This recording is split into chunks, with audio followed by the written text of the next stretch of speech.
Hello and welcome to the Dune Minute Podcast, your place to dive deep, minute by minute, into the cinematic adaptation of Frank Herbert's world of Dune. I'm one of your hosts, John. And I'm Zach. And we are back, still just riding a worm. Man, isn't that what every day feels like? Just riding the worm. How many times do you ride the worm today? Just once when you woke up? Once when I wake up, once before I go to bed. That's what I figured, yeah. That seems normal, healthy. Yeah. It's good for sometimes there's prostate health. Sometimes there's a mid-afternoon worm riding as well. You never know. That joke would have been a lot funnier if I didn't stumble over my own words. It's okay. Still made me laugh. We got Hole being shown this week. We're riding the worm. Talking about jacking off if anyone didn't get the joke. We're tugging on worm. Tugging on worm. We're tugging on worm skin. Tugging on worm skin, showing Hole. Hell yeah, okay. All right, we're going to cut all that. I don't know. We'll see. Who knows? Oh, God. We have respectable people that come onto this show. We have financial professionals.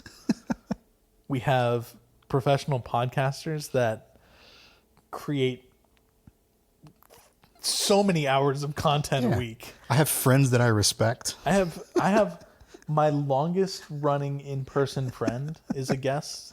Yeah, and here we are over here jacking off. I mean, in fairness, she was also making jack off jokes with us last time. So. She said vagina dentata, if I remember correctly. Yeah. So. All right. Well, okay, maybe that. Shout out Charlie. All right, let's get serious, John. Let's talk about another minute of Dune Part 2. Well, we left yesterday with all of the Fedaykin chanting Muad'Dib, Muad'Dib as Paul was passing by riding the worm. And we continue with Paul's worm riding as we cut to a close-up of his face. And he's got his, goggles on and everything. And then we cut to Stilgar again, who is just kind of beside himself in awe. And all he can say in Chicopsa is, as written. Yeah, this is the meme shot. This is one of the meme shots. One of the meme shots. Yeah. But this is like the big meme shot. Yeah. It's the thumbnail for this episode. Good, yeah. good. You think I'm going to let that one fucking slide? Come on, dude. Yeah, he's just looking on in complete awe. Yeah. AWE awe. Yeah. And he is just dumbstruck. I mean, this is the moment that another moment, I guess, that he's been just living his whole life waiting for. Stilgar is blinded by the majesty of Paul riding Shai Hulud. Yep. Yeah. All around Stilgar at this point, the Fremen who are there to witness this, they fall to their knees. They start bowing. They start praying. Yeah. It is reverential actions all the way down. This is revelation of the Messiah. That call it what it is. Yeah, exactly. Yeah. So Chani sees this and she's like, fuck. Shit. She's like, I did not want this to happen. So we went from her looking excited and happy and relieved she was yesterday. Cheering and she was, shouting just like Shishkali and Stilgar. And yeah. Now she's like, God fucking damn it. Yeah. And the scowl is back. We get the Zendaya scowl. I wouldn't say it's so much a scowl as it is more of a concerned look. Yeah. Okay. Yeah. Okay. Well, she's just not feeling good about all this worshiping that is going on around here. And I use that word because it's going to come back to us at the end of the week. It's going to stick with us for the rest of the movie and then into the next one. So yeah. Back on the worm, Paul is heading towards a massive dune that looks like it goes almost straight vertical. You know what it reminds me of? I don't know how long it's been since you've been to Six Flags here in Georgia. Ooh, a number of years. Same. I think the last time I went was 2011. Sure, that feels right. It's been a minute. Over a decade. But I remember that Six Flags in Georgia had one of those roller coasters that just went straight the fuck up. Ooh, that was... It was one of the ones where it went straight up and then it had the curve at the top and then you went back down. I think that was the Mindbender. They called that the Mindbender. Sure. Okay, anyways. I was drunk, so fucking... Who knows? I'm not a big roller coaster fan, so I never really rode them. I loved roller coasters. Oh, Can't do them anymore, but yeah, I don't know. It took me until I went to Universal Studios before I actually enjoyed them, because they have good ones there. yeah. The ones at Six Flags are like real fucking rickety. So we grew up pretty poor. But like my parents had a deal with me where if I got all A's throughout the year, they would take me to Universal or like Islands of Adventure or something like that. It's the same park, just two different sides to the park. I know. Fuck Disney. Fuck going to Disney World. Universal Islands of Adventure is where it's at. Hell yeah. Dueling Dragons back in the day? Absolutely. Fuck yeah, dude. Still Dueling the ice Dragons one was the best one. It's still Dueling Dragons. There's just now they don't go at the same time. They offset the carts or the Cowards. trains. Someone I think got killed because a shoe flew off or Cowards. something. But now it's still Dueling Dragons. It's Yeah. just a Harry Potter themed one now. The ice one was the... Then you had the Hulk ride. Oh, the Hulk's the best. where it just fucking launched you out of the goddamn tube. The Hulk's great. Anyways, I definitely threw up on the Spider-Man one because it gave me like the worst fucking motion sickness. Isn't that the 4D ride they have? Yeah, that one was cool. With like the shitty 5 frame per second like animations that were going on, but Yeah. like the animation didn't line up with the actual like cart that would move. So that's what made me fucking blow chunks. I don't think that one's there anymore, or the- it's been reskinned to another Harry Potter ride. I'm sure it has. Anyways, The Dune reminds you of that roller coaster that goes up and like straight vertical turn, then back down. Yeah, but it's Paul almost like a bowl, like a concave structure, like. Yeah, just like a bowl sitting 90 degrees on its side. Yeah. But Paul doesn't go directly into this one. No, we see he him doesn't. once again, pull hard on the left, and the worm, turns to the left as well.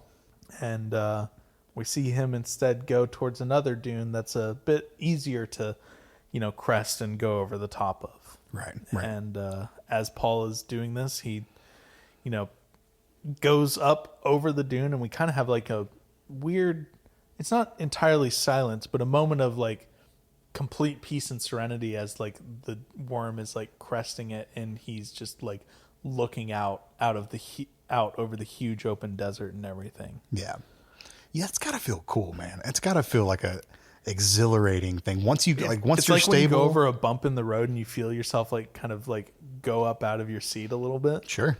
Yeah. Yeah, that's I love that shit, and I cannot wait to do that in a plane.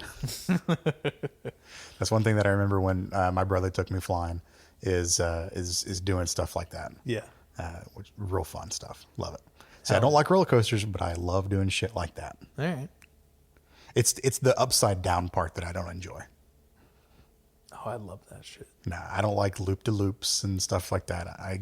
Okay, so the only roller coaster, going back to Six Flags, that I truly enjoyed was the All-American Scream Machine. So that rickety ass wood one? The rickety-ass wooden one, which it was not a comfortable roller coaster by any stretch of the imagination, but it had like 5 big hills on it. Uh-huh. So you got that feeling of weightlessness like over and over and over again, and I love that. All right. So right as Paul, like, he does his 0G parabola dive off the worm, or the worm's doing that motion. It cuts to a carving, so we kind of smash cut back to the siege. Yeah. Paul, the shot that we get of Paul as he's doing his 0G dive is not from his perspective. It is, looking at Paul cresting, riding the worm. It's like a side profile shot. And that smash cut is the same exact, like same motion, same everything in the carving. Yeah. Really cool stuff. I love those kind of cuts when you have like your action with the person to then like a drawing of it. Yeah. Love that kind of shit. And this is not a new drawing. This one's been there for a very long time. Yes. So it just further illustrates that Paul is part of a prophecy. Now, I have to imagine that anyone who rides the worm is going to look like this. So this is not something that is specific to Paul. But again, like all of the prophecies that we've heard, that he's being, template matched into, That's vague enough to where people can go, oh yeah, see, look, there he is. That was him. He did that. But it still looks cool. Yeah, looks very cool. And we see that for a moment, and our camera begins to, pan down as we hear the words in Jacobsa translated, Reverend Mother, Reverend Mother. Yeah. That's where our minute ends. Yeah, it's a woman shouting from off screen. That's it. I have the last art and soul notes. Okay, go for it. For the week. All of the shots that we saw here with Paul, like actually driving the worm and going up the dune and doing his like weightlessness and everything, that was on the more flat gimbal that the Shai Hulud skin would be on, and they could, kind of rotate it across 6 axes, forward, backward, left, right, up, down, kind of thing. And that's where they were really able to like get a lot of the practical effects of the pulling and the driving and riding the worm in place. Basically really cool. The same mechanics as like a mechanical bull, except with an up and down. A lot slower. Yeah. Yeah. Could you imagine this giant 25 meter by 10 meter, but with the speed of a fucking mechanical bull? Yeah, hell yeah. So it's just bam, bam, bam, bam. And, there's far fewer drunk college kids on it. Or like 40-year-old women. Oh, yeah, well. But yeah, this, once again was all shot and, done under the Worm unit led by Tanya Lapointe in Budapest and everything. One thing that Art and Soul does talk about that I just kind of wanted to bring up as well is how they had kind of internal nomenclature for some of the maneuvers that they would do, like the school bus bump. Okay. Which is when it would, simulate a school bus hitting a pothole. Yeah. Or like some of the side to side shakes and stuff like that. Sure.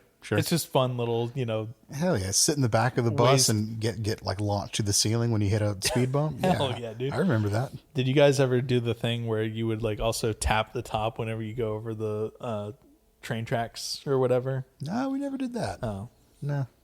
All right. Well, anyways. We all had our things. We all had little... Every school had its own school bus lore. Yeah, exactly. Every bus route had its own. I was the last stop going to school. I was the last stop. And the first one coming home, so I didn't get a lot of time on the bus. Oh. See, I was the opposite. I was like one of the first ones on the bus, one of the first ones off. So, or one of the last ones off. Ah, gotcha. I also had like older family members at school, so I would just ride with them sometimes. Yeah. So I want to talk a little bit about the books. I've been kind of silent about the book notes this week so far. You have been. It's been a little strange. So this chapter, Paul riding the worm, or at least getting up on the worm, it's like a paragraph or two. Yeah. Frank Herbert does not spend a lot of time talking about this. He spends more time talking about Paul psyching himself up to ride the worm. Get ready, go. Yeah, and he's thinking about the importance of this and like what it means from a religious and this cultural standpoint. They do some quick maths about the way, like how far away they should be standing and like the approach and setting up the shot and all that kind of stuff. But the one thing I will say about a big difference between the book and the movie is Paul in the book is fucking cool, calm, collected, and he is so much more elegant getting up on the worm than Paul in the movie is. Like worm goes beside him, he gets his hooks in, and he's up there. And it's a quick thing, and he's like, I fucking got this. Yeah. And another big departure is that once he gets on the worm, all the other Fremen go, cool, great. They also join him on the worm. So everyone's up there and they're all riding worm together. Yeah, absolutely. It's just, it's a circle worm ride, really. I don't know. That wouldn't work. Realistically, they would be more lined up in a train on the length of this worm. They're riding the train on the worm. Yeah. Yeah. I think someone in the back was playing Okie Cookie, but anyways. All right. So they get up there and Stilgar gets up to Paul, and it's a lot less dramatic in the books. Yeah. But Stilgar gets up there, and they have this conversation about. Stilgar's like, yeah, well, you did fine, but we have 12-year-olds who could do it better than you, and Paul's like, come on, dude, I did pretty good for my first time. Shut the fuck up! I wasn't born here. Yeah, and Stilgar's like, yeah, you did good. You did good. He's like, with some practice, maybe one day you'll be a sand rider, or a worm rider, or whatever he calls it. And Paul's like, motherfucker, I just did it. I think I am one now. And Stilgar's like, yeah, sure, fine, whatever. Stilgar's like, you got lucky. Yeah, pretty much. So, but then Stilgar asked Paul, what do you want to do? You're up here. You've called the worm. You are in control of this ride. Where do you want to go? He's like, the men are itching to go hunt Harkonnens with you. So, we can just turn left and go to get one of their harvesters and have a good old time. But Paul's like, no, I want to go south. He's like, I'm ready to make the 20 thumper ride to the southern population. And Stilgar is like, that's a long way, man. That's like, we have to plan for that kind of stuff. And Paul's like, no, my kid's there. Because at this point, Leda the first is born. Yep. And Jessica's in the southern hemisphere. And so he wants to go see his family. And Alia, I guess, is there too. The weird one. Alia the strange. Fucking 6-month-old is just out there in the corner tweaking. She's two. She's two at this point in the books. So he's like, no, we're going south. Stilgar understands the cultural significance of this because, again, a lot more fundamentalists live in the South than they do the North. He's from the South. Can't you tell by his accent? So, which I think is actually interesting because I was reading about it in the Dune Encyclopedia. Well, not about this specifically, but it came up when I was looking through the Dune Encyclopedia, how the accents are actually divvied up by Western and Eastern Hemisphere rather than Northern and Southern. Northern, like a north-south divide makes more sense to me. It does, but Dune Encyclopedia says Western, Eastern. All right. Fair enough. Argue with them. I won't. All right. Yeah, and then we cut back to there's a whole chapter. Jessica is, talking with Alia. Alia's being weird. Hera's there. I'm just imagining this grown-ass woman talking to a 2-year-old who's like fully conscious and capable of having conversation. Yeah. But also just has 2-year-old behavioral tendencies. Well, they're talking about how they're like, why didn't you want to play with the other kids? And Alia's like, because they're kids and I've been conscious for, like, I have an eternity's worth of consciousness. I know. It's so funny to just imagine though. Like this fucking, like, you have a bunch of nephews. Mm-hmm. You've seen them all when they were 2. Sure. Some of them are currently. Yeah. But imagine them with full consciousness. Yikes. Yeah. It's people looking at her as strangely as they do is not unwarranted. No, it's fucking weird. Yeah. I think the thing that gets like starts this conversation because is Hera is there. If you remember Paul's inherited servant / wife, maybe. Yep. I don't know. Jameis's ex-wife. Yeah. Jameis's widow, I should say. She's there, and apparently someone else in the Siege had a child, and they the child was crying, and they allow the child to cry and cry and cry because they say that a Fremen, when he's first born, must cry because after they stop that, they are never allowed to cry again. Mostly symbolic. Obviously, you can cry, but they're saying like, because we have to keep silent and practice water discipline and all this kind of stuff. Yeah. When you're first born is the only time that you are allowed to cry. Out. Yeah, pretty much. So this baby was crying, and Alia came over and just like touched the child, and it stopped crying. Shut the fuck up. Yeah, and everyone was like, "Why are you letting her around a kid? Like, this is weird." Because they didn't think that she was going to harm the child or anything like that. But it was just like, don't let this demon near my baby. I wish we just got weird fucking child Alia in this movie, and that we had the actual time skip and everything. Yeah, that would have been nice. Talk about it more next week with our guest, but yeah. But yeah, and so that's kind of what the book talks about the worm riding scene. Paul does it. Everyone is super on board with Paul now. And Stilgar is pushing back on Paul's leadership a little bit. There's this dynamic that's brewing where Paul knows that in order to truly lead the Fremen, he will eventually have to take Stilgar's place. Yeah. Historically, that is done through a fight and death. Yeah. That's how you pass on that torch. But Paul is trying to figure out a way to get around that, which is something we'll talk about here in the movie a little bit later. Much later in the movie. So I'm not gonna talk about all that, but that dynamic is starting to show itself in the book right now. Yeah. One other thing from Art and Soul. I lied, actually. Art and Soul does have one more thing, and it was very weird that it was brought up in this section, but I guess it makes sense because it's the first time that we really see it. Technically, last week was when we first saw it. I just didn't bring it up because all of our Art and Soul stuff related to this entire sequence was this week. But Denis Villeneuve in the book talks about Chani's headband, the bright blue headband, in that it is a symbol of her falling in love.